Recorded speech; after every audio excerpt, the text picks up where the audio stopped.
So I've been watching the Telepathy Tapes podcast. I've been listening to it, I should say. And I'm so moved and touched to just what I consider very normal for that to be the evidence, if that's needed, is mounting to really show that this is something that's real and true. So what I want to talk about today is how when we want to connect to these parts of us, when we want to connect to our soul, to source, to intuition, to the quantum field. This was the best teaching that I had when I was younger, and I was doing a workshop learning about all different healing modalities, but part of it was how to see someone's aura. What we were taught is you have to soften your gaze. And the moment you soften your gaze, you begin to see it. And you can practice this on around trees. It's especially easier to do either sunrise or sunset because of the light, but you can also do it just any time of day. But the literal and metaphoric meaning of that is really what we need to learn to do when we want to connect into the quantum field directly to source and soul. It's about softening the way that we see, perceive, view life and existence itself. It's not something like we've been taught to have this tunnel vision of like, I see only what my eyes can see, right? I know only what I can touch. And that's materialism, right? It has to be evidence through some kind of tangible, I see it, I hear it, I touch it. Whereas when you're going into the realm of intuition, of, ESP and telepathy in here, it seems like it's harder to prove it, right? But it's actually not. If you listen to these podcasts, it's, their tests are really remarkable.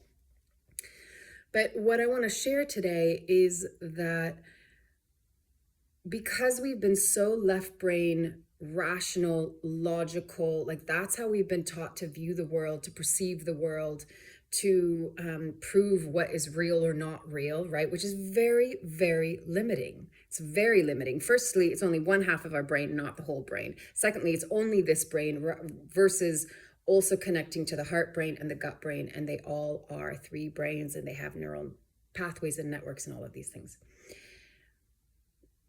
So what we're being invited to do when we're going more into our intuition and opening that highway to speak to soul and source is we have to soften the edges of the way that we want to know something, that we want to see something, that we want to make something concrete and tangible in that way.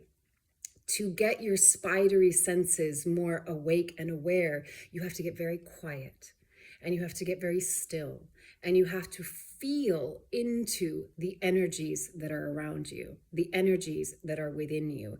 It's like hearing, my daughter had this book when she was a kid that was called The Sound of Silence.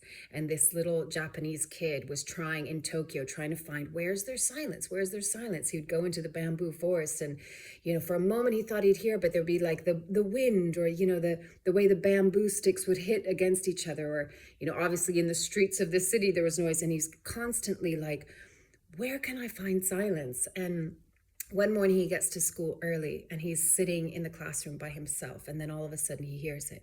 He hears the silence, and then he recognizes, oh, the silence has always been there. It's been between every other sound. The silence is always between the sounds, the noises, right? And to me, that is a beautiful example of when we are wanting to connect to our intuition and go into that quantum field and connect to the higher source of who we are, and to go into even other dimensions, because the third dimension is very materialistic, right? But it's not to say that these other dimensions, that they don't exist, because they do, but they're subtle, they're energetic, they're feeling based. They are the silence between the sound. So I love that as an example, as a kind of image that you can have in your mind, a thought that you can have in your mind, that if you want to tune into these aspects of yourself, you have to hear the silence between the sound. And that's where you're going to hear your intuition. And it's not just about hearing.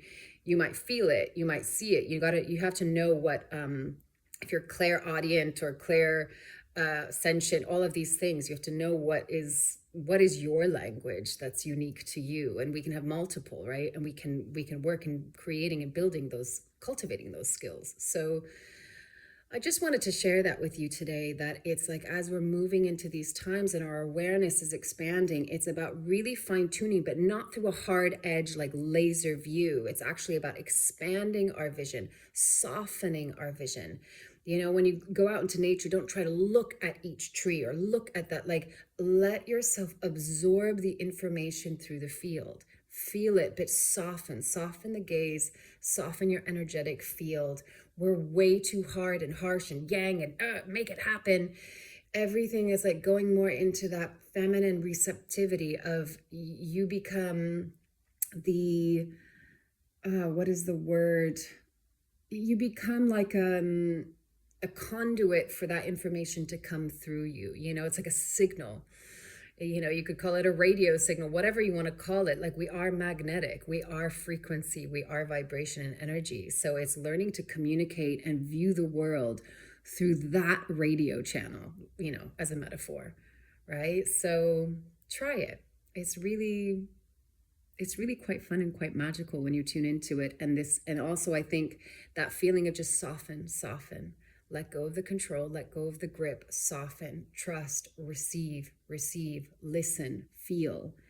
Your whole world is going to change. So that's all. Take it or leave it as feels right for you. Loving you from afar.